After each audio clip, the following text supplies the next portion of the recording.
Menyusul keputusan Kabinet Israel untuk mengambil kendali penuh atas jalur Gaza, citra satelit terbaru menunjukkan pergerakan signifikan pasukan Israel Defense Forces (IDF).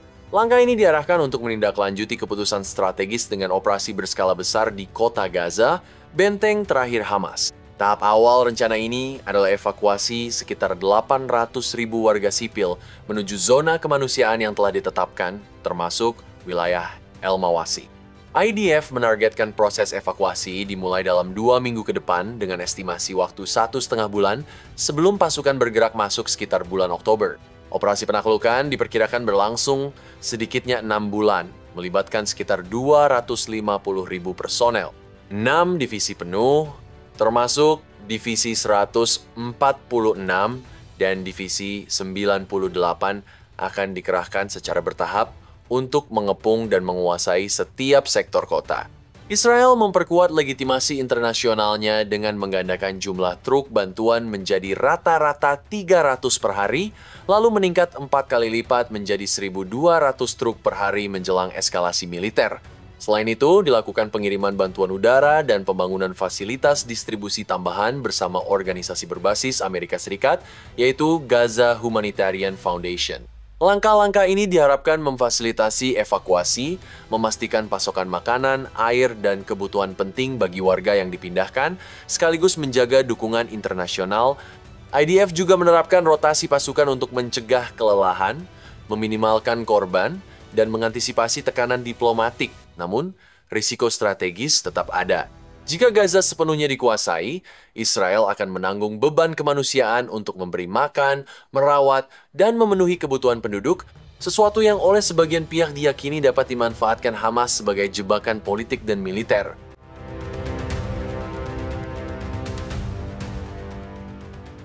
Perdana Menteri Benjamin Netanyahu menegaskan bahwa tujuan Israel adalah mengambil kendali militer penuh atas Gaza, membubarkan Hamas, membebaskan penduduk sipil, lalu menyerahkan pemerintahan kepada pihak alternatif yang menolak teror. Israel menolak untuk memerintah Gaza secara permanen, namun ingin membangun tembok keamanan yang memastikan Hamas tidak lagi mengancam wilayahnya.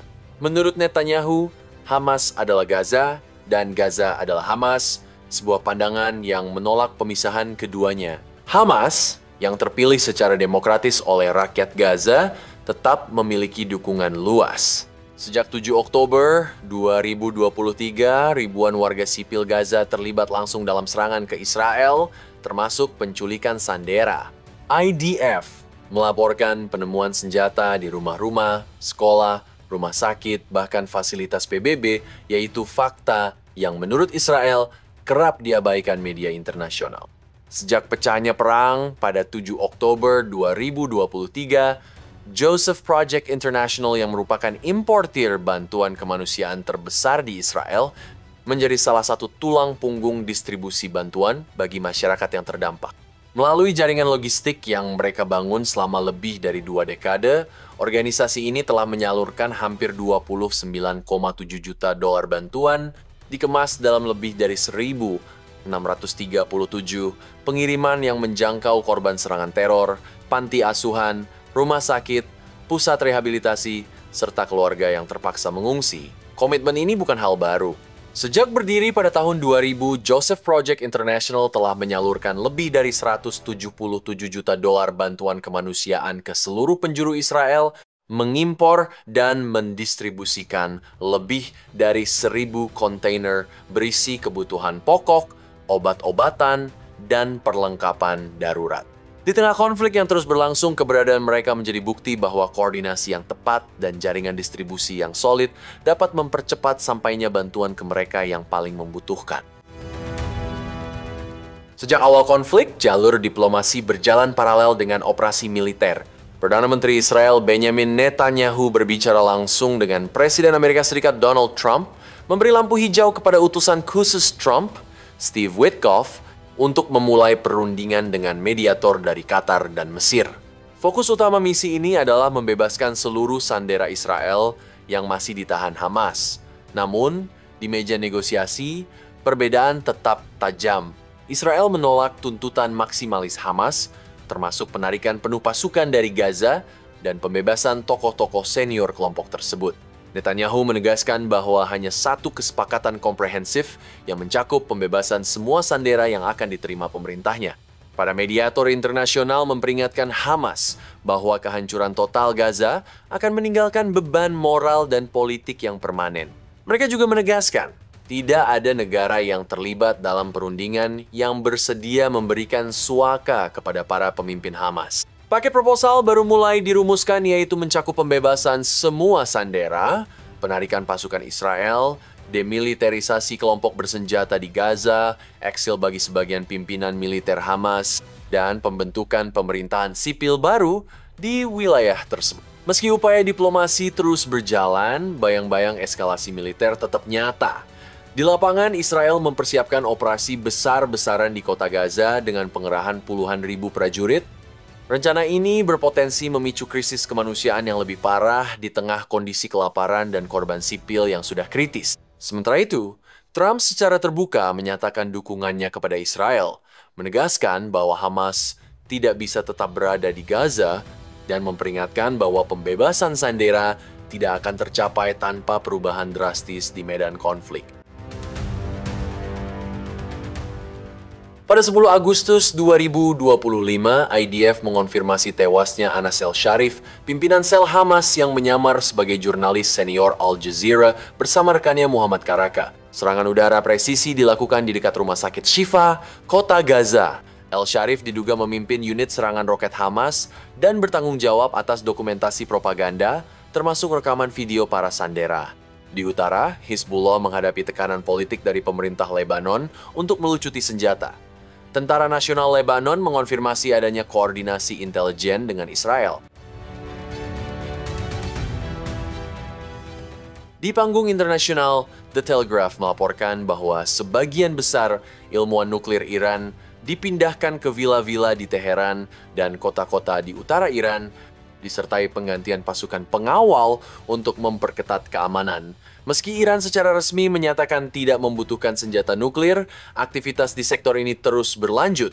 Iran juga menghadapi krisis domestik seperti gelombang panas ekstrem, namun tetap aktif di luar negeri, termasuk mengancam perjanjian damai baru antara Armenia dan Azerbaijan. Teheran menuduh koridor darat kedua negara dapat menjadi basis militer AS dan mengancam akan mengubahnya menjadi kuburan tentara bayaran.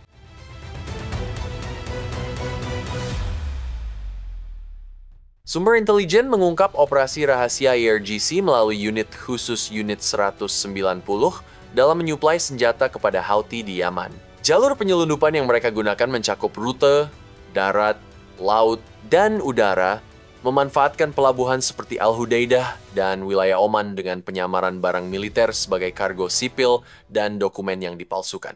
Di saat yang sama, Israel melancarkan serangkaian serangan presisi yang menghantam fasilitas nuklir utama Iran di Natanz, Fordo, Isfahan, dan Arak. Operasi ini merusak kemampuan pengayaan uranium, menghancurkan fasilitas konversi logam, dan memaksa ilmuwan kunci Iran bersembunyi. Laporan intelijen menyebut sebagian besar material nuklir telah dimusnahkan, meski Badan Tenaga Atom Internasional memperingatkan adanya kemungkinan cadangan tersembunyi di instalasi bawah tanah.